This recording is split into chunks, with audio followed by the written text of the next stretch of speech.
परमेश्वर के अति पवित्र नाम को सारी आदर और महिमा आज के इस अनुग्रहित दिन में देते हुए मुझे सुनने वाले सभी प्रिय लोगों को प्रभु यीशु मसीह के अतुल्य नाम में मैं अपना स्नेह अभिवादन देता हूँ। भजन संहिता 57 के पहले वाक्य का शुरुआती भाग इस प्रकार कहता है, हे परमेश्वर मुझ पर अनुग्रह कर क्योंकि मैं तेरा शरणागत हूँ। पढ़े हुए इस अनुग्रहित भाग में से मुझ पर कृपा कर, इस विषय पर आगे भी ध्यान करने के लिए परमेश्वर हमारी बहुतायत से मदद करने पाएं। आइए अपना ध्यान हम ले चलें ऐसी 3 अवस्थाओं पर जिनमें डेविड प्रभु से कृपा कर ऐसी प्रार्थना करता है, जिनमें से तीसरी ऐसी अवस्था के बारे में हमने अभी पढ़ा है।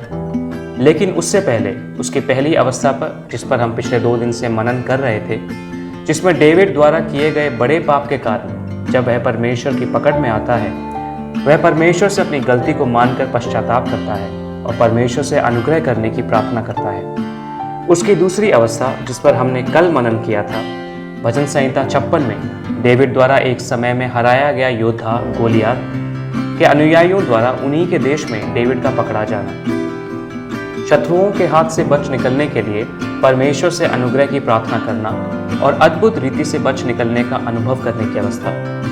तीसरी अवस्था, जिस पर हम एक साथ आज मनन करने जा रहे हैं, उसमें राजा शाऊल, जिसका डेविड बहुत आदर करता था, अपना स्वामी और अपना राजा मानता था, वह डेविड को पकड़कर मार डालने की कोशिश में था। जब डेविड पलिश्ती योद्धा गोलियत को मारकर वापस लौट रहा था, तब इस्राएली स्त्रियों ने इस प्रकार गीत गाया कि शाऊल ने हजारों को मारा मगर डेविड ने 10,000 को मारा। इस गीत के साथ डेविड का कठिन समय शुरू हो गया। शाऊल ईर्ष्या से भर गया और सोचने लगा कि किसी भी तरह से डेविड का अंत करना है और खुद भाला लेकर डेविड को मारने की कोशिश करता है, लेकिन उसे हार का सामना करना पड़ता है। शत्रुओं के द्वारा डेविड का अंत हो जाए, ऐसा सोच के वह अपनी बेटी और डेविड की शादी का वायदा देकर उसे युद्ध में आगे आगे भेज देता है, लेकिन वहां भी उसकी सोच के अनुसार नहीं होता। अपने बेटे योनातान और अपने दासों को भी उसने यह आज्ञा दी कि डेविड का अंत किया जाए। डेविड को थोड़ी सी शरण देने के नाम पर यहोवा के याजक अहीमेलेक के एक बेटे को छोड़कर उसके घराने के 85 लोगों को तलवार से शाऊल ने मरवा दिया। प्रियजनों, यह छोटा सा इतिहास का भाग मैंने आपके साथ इसलिए बांटा ताकि एक संदेश आपके साथ बांट सकूं।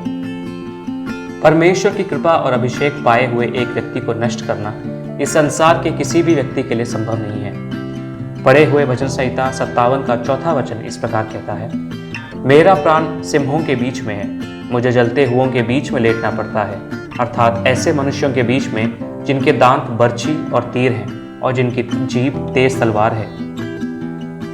डेविड यहाँ कहता है कि मेरा प्राण सिंहों के बीच में है। इसी वाक्य के अंतिम भाग के अनुसार देखा जाए तो ये साधारण शेर नहीं है, बल्कि मनुष्य रूपी शेर है। साधारण शेर के पास पकड़कर चीर डालने के लिए तेज नुकीले दांत ही होते हैं, लेकिन मनुष्य रूपी शेरों के पास दांत हैं, भाले हैं, अस्त्र हैं, तेज तलवार रूपी उनकी जीभ भी है। मुझे सुनने वाले प्रियजनों, प्रभु यीशु मसीह के अनुग्रह से जिस कृपा को हम अनुभव करते हैं, उसे अगर हम ईर्ष्या और नाराजगी के कारण नष्ट कर देते हैं, तो संभव है कि हमारे जाने बिना हम ऐसे मनुष्य रूपी शेरों में बदल जाएं।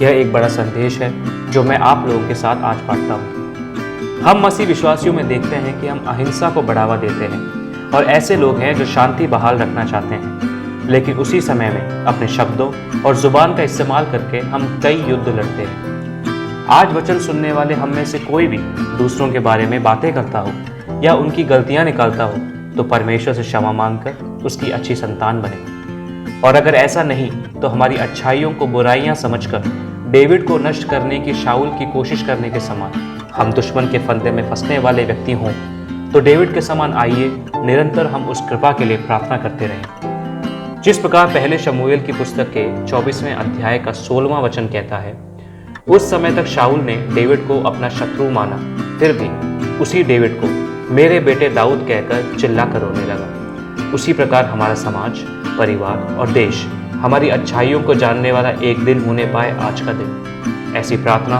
और इच्छा करते हुए परमेश्वर सभी अनुग्रहों से आप सबको भरने पाए। परमेश्वर हम सबको बहुत आयत से अनुग्रहित करें। आमीन।